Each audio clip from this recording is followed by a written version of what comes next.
冒充苏丹师，皇主，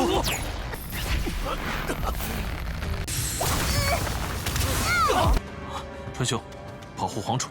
苏北天交给我，你去杀青。Hula semuanya, bagaimana nih kabar kalian? Pada kesempatan kali ini kita akanlah melanjutkan Tonghua dari Alchemy Supreme, tepatnya untuklah episode 163. Untuk di episode sebelumnya, Petien benar-benar begitu sangatlah murka. Tetapi tidak ada yang bisa dia lakukan karena racun pemutus jiwa terlalu begitu kuat. Dan dia sedanglah mencari obat penawarnya. Namun sebelum itu, dia akanlah berkunjung ke kediamannya sang kaisar. Akan tetapi ya, setibanya di sana, dia malah dihadang dan tidak diperbolehkan untuklah masuk. Membuat Petien sangatlah yakin ada sesuatu yang buruk telah terjadi kepada sang kaisar. Sehingga dia pun menerobos masuk dengan secara paksa. Kalau begitu, langsung saja kita masuk ke dalam ceritanya. Dan ternyata alasan dibalik Petien tidak diperbolehkan untuklah masuk, ada Supetien yang berada di dalam kekaisaran. Jadi ya, untuk para penjaga yang di luar menganggap Petien yang berada di luar adalah Petien yang palsu, sedangkan Petien yang di dalam adalah Petien yang asli. Dan penjaga yang berada di luar sempat untuklah melaporkannya, membuat sang kaisar dan pangeran Xiaoyou menjadi begitu sangatlah kebingungan, dan dia meminta kepada para penjaga untuklah menangkapnya. Tetapi ya, penjaga di sana memberitahu lagi kalau mereka tidak bisa untuklah menangkapnya karena musuhnya terlalu begitu kuat. Namun tetap saja para petinggi meminta untuklah menangkapnya hidup-hidup. Takutnya ya, Petien yang berada di luar ini adalah Petien yang asli. Ya intinya mereka juga begitu kebingungan. Namun Petien yang berada di luar telah berhasil memasuki ruangan kekaisaran. Di sana dia pun terkejut bagaimana bisa ada Petien satu lagi. Dan dia tahu jika kondisi seperti ini ya, untuk menjelaskannya dengan begitu detail tampaknya percuma saja. Karena untuk Petien yang palsu sudah berada di dalam terlebih dahulu. Jadi ya, mereka menganggap dirinya adalah yang palsu, jadi percuma saja untuklah menjelaskannya. Dan Petien yang asli berpikir, mungkin dengan cara memancingnya keluar, semua masalah ini akanlah selesai. Dan yang membuat Petien benar-benar begitu kesal, si palsu ini menganggap dia adalah orang yang berasal dari Istana Api Ling. Dan Petien sama sekali tidaklah berkata apapun yang membuat si palsu semakinlah menjadi-jadi dan memberitahu kepada sang kaisar kalau dia benar berasal dari Istana Api Ling. Jadi ya, si palsu meminta kepada sang kaisar untuk menghabisi nyawa dari Petien sekarang juga. Mendengar ini ya, sang kaisar tidak berani untuk memberikan sebuah perintah.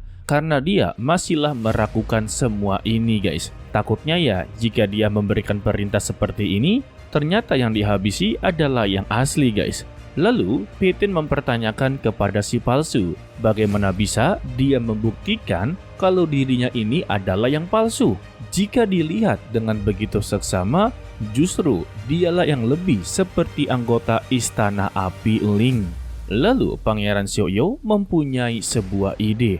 Dia meminta kepada Petien asli dan yang palsu untuklah bertarung saja. Maka dari situlah kebenaran akan terungkap. Mendengar itu ya, si palsu langsunglah ketar-ketir dan meminta kepada Pangeran Xiaoyou janganlah memberikan ide tersebut. Karena untuk orang ini pasti sedanglah merencanakan sesuatu yang jahat. Bahkan ya, dia menakut-nakuti dengan kondisi dari sang kaisar. Jika nantinya dia telah dihabisi, maka penyakit sang kaisar tidak bisa untuklah disembuhkan. Namun sang kaisar langsung memberikan sebuah titah kalau mereka perlu untuklah bertarung agarlah bisa membuktikan kebenarannya. Alhasil si palsu tidak bisa berbuat apa-apa dan akhirnya dia pun langsunglah mengungkapkan niat buruk kepada sang kaisar dengan cara mengikatnya. Tidak sampai di situ, bukan hanya dia seorang saja. Ternyata ya ada dua bawahannya yang sedanglah menyamar menjadi master alkemis dari kekaisaran. Setelah merasa dirinya menang dari Peitian, dia pun langsung mengancamnya. Jika dia berlutut dan bersujud kepadanya, maka dia akan membiarkan sang kaisar pergi dari sini. Pada awalnya, Peitian juga tidak mau untuklah berlutut. Ya sebenarnya tidak mungkin ya, akan tetapi posisi seperti ini Peitian hanya bisa menuruti kemauan dari lawannya, sehingga ya dia berjanji untuklah berlutut. Namun ya semua ini adalah rencananya, karena untuk di balik tubuh sang kaisar ternyata masih ada si naga kumis. Dan ketika dia ingin berlutut, si naga kumis langsunglah turun tangan untuk mengalihkan perhatian. Setelah dia berhasil ya, Peitian langsunglah menarik tubuh sang kaisar serta juga mengeluarkan kekuatan penekan jiwa. Alhasil ya, mereka bertiga tidak bisa untuklah bergerak. Mendapati kesempatannya juga, Pangeran Xiao Yao langsunglah menerjang. Begitu juga dengan Peitian, langsunglah mengeluarkan telapak tangan. Dan pada akhirnya, Peitian mengetahui siapa yang telah menyamar menjadi dirinya, yang tak lain adalah Master Roh Api, atau yang kita kenal sebagai Hui Hongyan. Dan karena sudah ketahuan, Master Roh Api langsunglah mengancam kepada Peitian kalau saat ini ya dia tidak akan bisa berbuat apapun. Namun Peitian tersenyum yang tandanya dia masih mampu untuklah menghadapinya. Sayangnya, Master Roh Api ini telah memiliki sebuah formasi yang begitu kuat yang sebelumnya diberikan oleh sang kaisar. 原来是火灵殿主啊！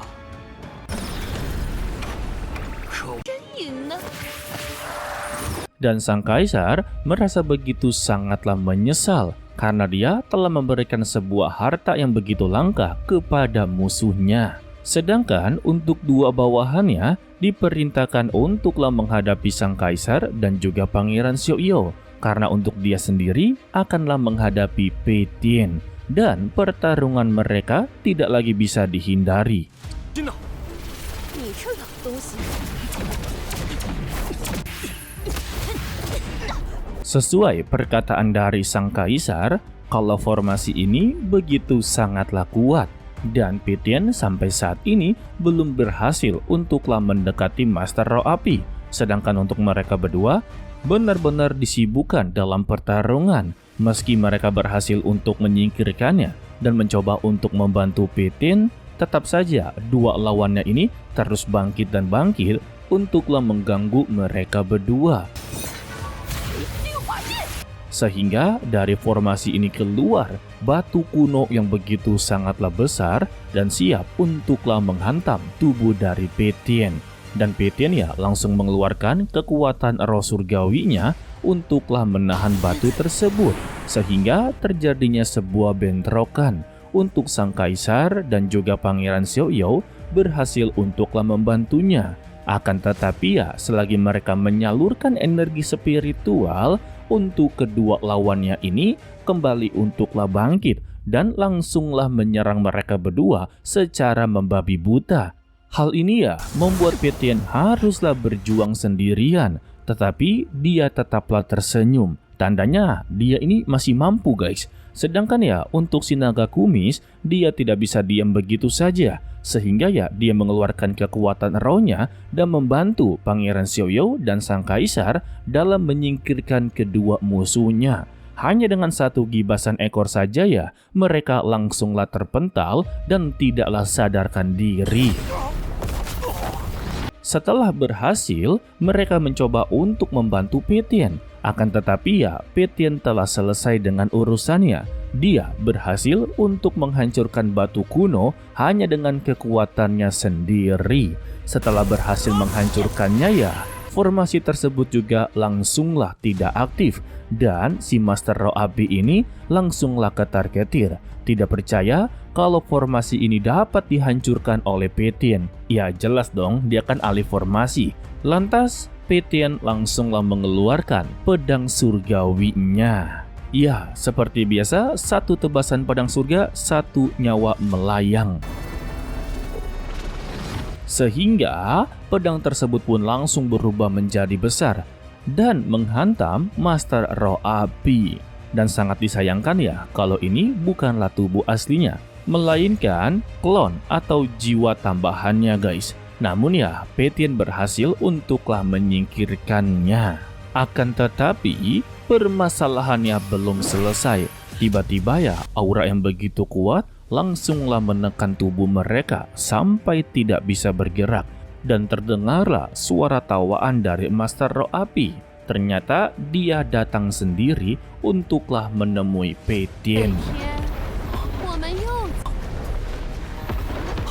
Wah, apakah dengan begini Master Roh Api akanlah menghadapi Peitian seorang diri? Karena ya untuk saat ini bayangan ataupun klon milik dari Master Roh Api sudahlah tidak ada. Setiap dia mengeluarkannya dan dihancurkan, sudah pasti akanlah berimbas kepada tubuhnya. Mungkin ya alasan dia mengeluarkan tubuh aslinya sekarang juga untuklah berjaga-jaga agar Peitian tidak menjadi lebih kuat daripadanya. Tahu-tahu udah melakukan pertarungan yang begitu sengit, ujung-ujungnya Master Roh Api malah menjadi bagian dari Peitian.